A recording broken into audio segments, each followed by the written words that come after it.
শিক্ষার্থীরা, ত্রিকোণমিতির এমসিকিউ ওগুলা কিভাবে খুব সহজে ক্যালকুলেটরে সমাধান করা যায় সেটা আজকে দেখাবো।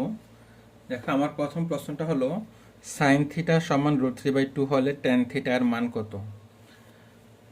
আমরা ক্যালকুলেটরে শর্টকাট কিভাবে করা যায় সেটাই দেখাবো। তাহলে সাইন থিটা, প্রথম আমরা শিফট দেব, তারপর সাইনে ক্লিক করব, তারপর বন্ধনী ব্যবহার করব। উপরে আসছে কত, √3, ভাগ নিচে আসছে কত, 2, ক্লোজ ব্র্যাকেট দেব, তারপর সমান সমান দেব। আমরা যে ডিগ্রিটা পাবো, কত ডিগ্রি পাইলাম, থিটার মান 60 ডিগ্রি।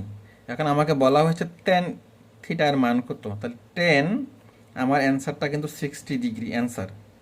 তাহলে আমার মানটা কত আসলো দেখো। এখন যেই মানটা আসছে আমরা এই মানটাকে ভগ্নাংশে নিয়ে যাব। ভগ্নাংশে যদি নিতে না পারি তাহলে আমরা এই মানটাকে স্কোয়ার করব।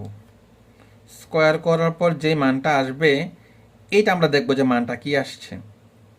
যেহেতু স্কোয়ার করা লাগছে তাহলে আমাকে আবার রুট বসাতে হবে এটার উপরে। তা আমরা 3-এর উপর যদি রুট বসাই তাহলে √3, তার মানে আমার অ্যান্সারটা হচ্ছে এখানে √3। তারপর 2 নম্বর প্রশ্নটা দেখো, আমার দেওয়া আছে ট্যান থিটা সমান 3/4। তাহলে আমরা এটা করার জন্য শিফট 10 দেব, তারপর ব্র্যাকেট বন্ধনী ব্যবহার করব, উপরে হচ্ছে 3 ভাগ নিচে হচ্ছে 4, ক্লোজ ব্র্যাকেট দেব, তারপর সমান সমান দেব। আমরা যে ডিগ্রিটা পাইলাম এই ডিগ্রিটার জন্য এখন কস থিটা, কস স্কোয়ার থিটার মান বের করব। তাহলে প্রথমে কস দেব, কস দেওয়ার পর অ্যান্সার দিব।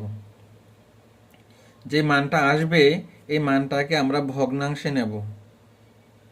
ভগ্নাংশ না, আমরা আগে স্কোয়ার করব মানটাকে। যে অ্যান্সারটা পাইলাম এই অ্যান্সারটার বর্গ করব, যেহেতু আমাকে কস স্কোয়ার বলছে, তাহলে বর্গ করে ফেললাম। এখন আমরা এই মানটাকে ভগ্নাংশে নেব।